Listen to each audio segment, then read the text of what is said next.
It's Christmas time. It is our Christmas episode. I got my ugly Christmas t-shirt. I got a cool Christmas tree. And today we are discussing a Christmas miracle.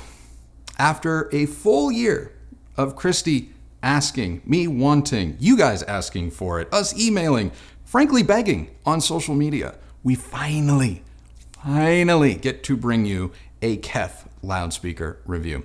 And not just any KEF, but the LS50 Metas. So settle in, hit that like button, and subscribe because we're about to see what all the fuss is about.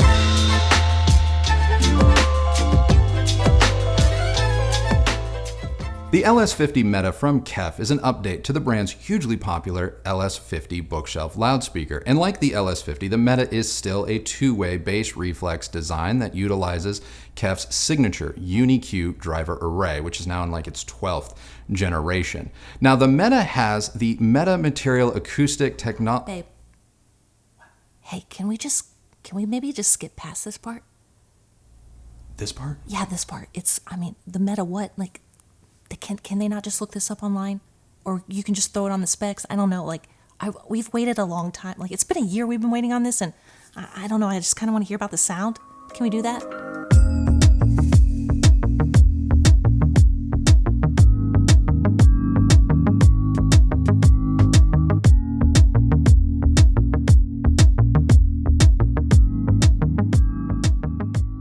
It's no secret that two-way bookshelf loudspeakers are a personal favorite of mine. I typically prefer them to three-way designs and towers in almost every situation, but I did want to see if the LS50 Meta would fare any differently because I can't recall a loudspeaker that's been more hyped than the Meta, both among the press as well as enthusiasts. So, shall we just cut to the chase? Is the LS50 Meta really as good as everyone says it is? No. It's better. A few days ago, after listening to the Metas, I walked into KRISTI'S office and I told her that in all my years, I don't think that I have heard a better bookshelf loudspeaker than the LS50 Metas, at least none that I could recall, and that the Metas just weren't good speakers for like the money. No, they were like legit, really good speakers, and that if someone could find it in their budget to afford a pair, they could probably rest pretty confidently that they had arguably one of the best loudspeakers, well, ever made. So saying all of that, I guess you could say review over, right? Well, not quite. You see, the Metas are great, arguably one of the best ever made, but their sound can change rather dramatically based on what you have them connected to. So in order to get their best, you better bring your best. So let's get a couple of universal truths just out of the way. First, the Metas are incredibly coherent. What does coherent mean? Well, that means that there is virtually no gap between its bass, mid-range, and high-frequency response. In truth, it sounds a lot more like a single-driver full-range loudspeaker than, say, a lot of single-driver full-range loudspeaker. And this is despite being a two-way bookshelf design. Everything that comes out of this speaker sounds so incredibly natural and organic, and this is on full display when listening to vocals, for the Meta gets at the emotion and those finer inflection points in an artist's lyrics or an actor's dialogue than almost any loudspeaker I can recall. Second, the Metas have bass, and I am talking real, palpable, nuanced bass. It may not be subterranean, but it is completely satisfying, even in larger rooms like ours. It's so good, in fact, that at no point during our review period did I ever reach for one of our subwoofers in order to augment the Meta's bottom end. Third, and this somewhat speaks to the Meta's coherence, but they are virtually colorless. That is to say that they are neutral. This is not a forward or bright sounding speaker, nor is it lush or warm. It's neutral. So if you're hearing a color, it's being given to the Metas by your associated equipment, specifically your source component or amplifier of choice. For example, if you like, say, vinyl for its rounder, richer tones, then you're going to hear that through the Metas. But if you're a fan of digital for its cleanliness and its attention to absolute detail, well, the Metas have your back. And the same is true of amplifiers, whether they be tube or solid state. Both can have an effect on the overall sound or coloration of the Metas. And if you want more in-depth examples about what we use to come to this conclusion, links as always are in the description below.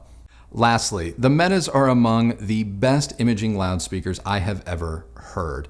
Yes, I do recommend a fair amount of toe-in, but once you get them dialed in, the center image and soundstage definition is first class. Honestly, I would buy these loudspeakers on the strength of the center image and soundstage alone, because no matter what album I listened to, everything just kind of felt like a private show.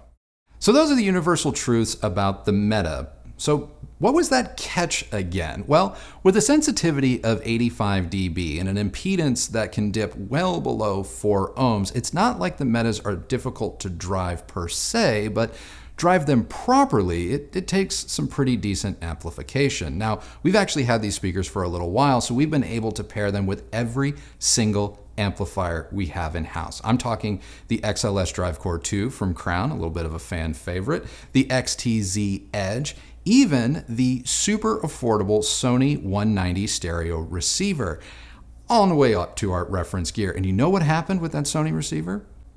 Nothing. Our house is still here, nothing burned down, because every amplifier we had in-house was capable of driving the Metas comfortably up to, say, around 75 dB. But if you want to get the most out of these loudspeakers, if you want them to really sing, to hit at all that emotion, that sound quality I just got done saying was a universal truth, well, then you have to bring the proper amplification. And it wasn't until we paired the Metas with, say, our Musical Fidelity M5SI or our Name Unity Atom did we truly unlock what these loudspeakers were capable of. Anything less, and you can start to erase certain attributes from the Meta's performance. For example, the Crown was able to power the Metas comfortably right up into their breaking point, with the coherence largely intact and solid bass. However, some of the finer details in the mid-range and soundstage became muddy through the Crown. Now, with the Sony, the amplifier that's supposed to explode when you connect anything but an 8-ohm speaker to it, it did very well, arguably better than the Crown with mid-range definition, but it did limit the Metas in terms of their overall volume and dynamic capability. So it wasn't until the Musical Fidelity M5SI entered the chat that we were able to really discern what the Metas were capable of. And the Unity Atom fared just as well. So it's not about brute force with the Metas, it's about the quality of the component. And, well, amplifiers are going to be pretty key in making sure that you get the most out of the Meta. And the other catch becomes the Meta's outright output and dynamic envelope. While I tend not to listen at the extremes, the Metas don't play all that loud either. KEF states their maximum output to be 106 dB. Now that's loud, that's louder than I listen, but that is the speaker's maximum output. In the real world, I think they play very comfortably up into around 90 to 95 dB. So if you're someone that likes to hit 100, 101 dB peaks, don't bother. Because this speaker's butter zone is actually around 75 to say 85, 89 dB. But understand that it takes quite a bit of power to get even to that point. This means that dynamics can feel somewhat subdued at times. But dynamics are largely dependent on the type of amplifier that you choose to pair with these speakers, but they're still not speakers that I would classify as lightning quick. Agile, articulate, and detailed? Yes. Crack of the whip quick? No. But I'm nitpicking. I'm nitpicking because for me and how I like to listen, the Metas are, near as makes no difference, perfect. Changing the subject for just a second, I really liked watching movies through the Metas. I found them very compelling as home theater speakers, and I hope to revisit them in the new year as a 5.1 channel system. Who knows, maybe with a subwoofer in tow, that's going to take some of the, weight off of an amplifier and open up their dynamic envelope just a little bit, allowing them to be paired with more cost-effective components like AV receivers. So KEF, if you're listening, call me. Let's do home theater. Let's talk comparable loudspeakers. Compared to our Concept 300s from Q Acoustics, the Metas aren't as easy to drive, they don't play quite as loud, and they're just not as friendly to the widest range of source material. But in every other respect, I prefer the Metas to the Concept 300s. Not to mention, I love that they're smaller, and at $14.99 a pair US dollars, they are cheaper even after you add in the expensive solid steel stands. The Metas are outright scalpels compared to the warmer, laid-back stylings of the Wharfedale Denton 85th Anniversary Edition loudspeakers. They even managed to pull a greater disappearing act than the Focal Cora 806s, which up until this point were some of the finer imaging bookshelf loudspeakers that I had ever heard.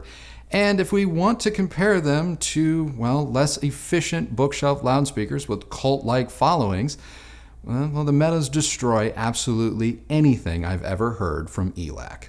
Honestly, the only question I have left with respect to whether or not the Metas are the perfect loudspeaker for me and my needs is how they compare to the LS50 wireless 2s.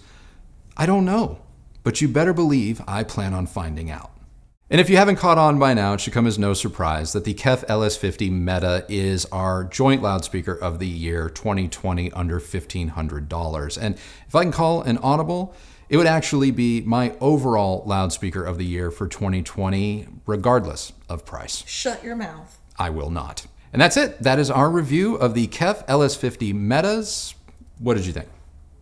I really liked them. I think they're very, very good speakers. I think they're pretty close to the Bowers and Wilkins Formation Duos. So I can't wait to hear the powered versions of these. I think that they may not get those back if they ever send them to us. I think they're really, really pretty speakers. They're super modern. I love how small they are, but they sound really big for such small speakers. And I mean, the price, while it's, $1,500 isn't cheap or anything, when you compare cost of of just what it costs to play in this world of hi-fi, they're pretty affordable, or they're a great deal for what you get. They're a good value. They're a great value. Great value. I think all the hoopla that's been built up around this brand. Now, we haven't heard anything else from KEF, so I'm really excited that we finally have this relationship. We're developing this relationship with them, so hopefully they'll send us more KEF gear, because I really want to know what else they can do. Oh, totally. Because they've got some super budget-friendly speakers Is it the Q150 or 350s? I don't remember their names, but the point is they make some pretty budget-friendly speakers, so I really can't wait to get that. I want to see what else they can do, because so far I'm super impressed. Yeah, super strong way to start. Yeah. I mean, I remember the day when we finally got them. We had to move the La Scalas because we just couldn't wait, and those things are enormous, so it's quite the undertaking to have to move anything with those in the house.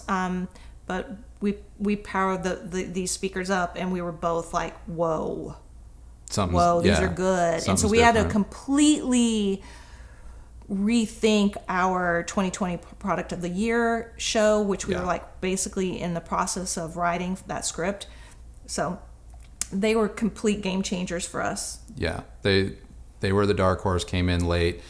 We were wondering if we hold them, because we were so far along with that episode already, but we just, made it very, you couldn't ignore them. But we knew we weren't going to be ready by that.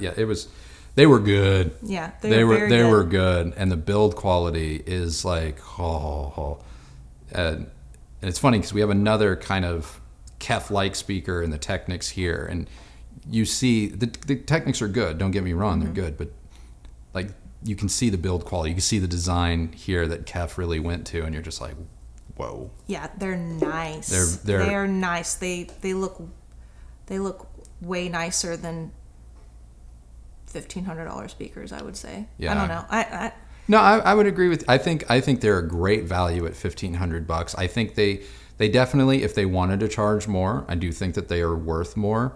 But at $1,500, I mean, no brainer. Like just no brainer. If you have $1,500 to spend on bookshelf loudspeakers, and you can live within the confines of, say, I don't like to listen louder than like 90 dB or something like that, and I have a really good amp, it's like the biggest no-brainer pick.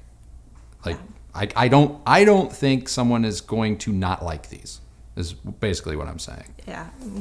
Yeah. If you don't like them, then you've got some pretty high expectations. Yeah. I don't know that you'd be happy with anything. That's true. And speaking of which, we have reviewed a ton of speakers this year. And since the year is pretty much over, and this is going to be our last speaker review of 2020, our question of the day was, which one was your favorite? Out of all of the speaker reviews we covered in 2020, which speaker was your favorite? Let us know down in the comments below. If you like this video, give it a thumbs up, like, and subscribe. Ring that bell so that you're notified when new videos come out. We are still raising money for Feeding America. Click donate somewhere on your screen and give what you can today. There's only a few days left to do it, but every little bit helps.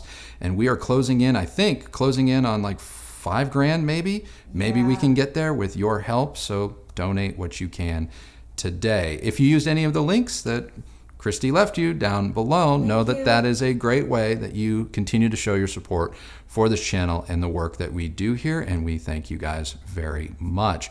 Follow me on Instagram at Recovering Audiophile, and that's it. We're done. We are done. So remember, the only person that has to like the sound of your system is you. Happy listening, everybody. Thank you so much for watching, and we will see you on the next video. And Merry Christmas, Happy Hanukkah, Happy Holidays in general. Be well to each other and wear a mask. Wear a mask, and we'll see you on the next video. Bye. It's the Okay, stop. Here we go. The Metas are outright scalpels compared to the warmer, laid-back style. Why did you do that? Because you cut me off. I was probably going to say something super funny. Oh, were you? Yeah. You were going to say something super funny. Yeah, Okay. but you ruined it. Thanks. Oh boy. We'll have to wait till next year.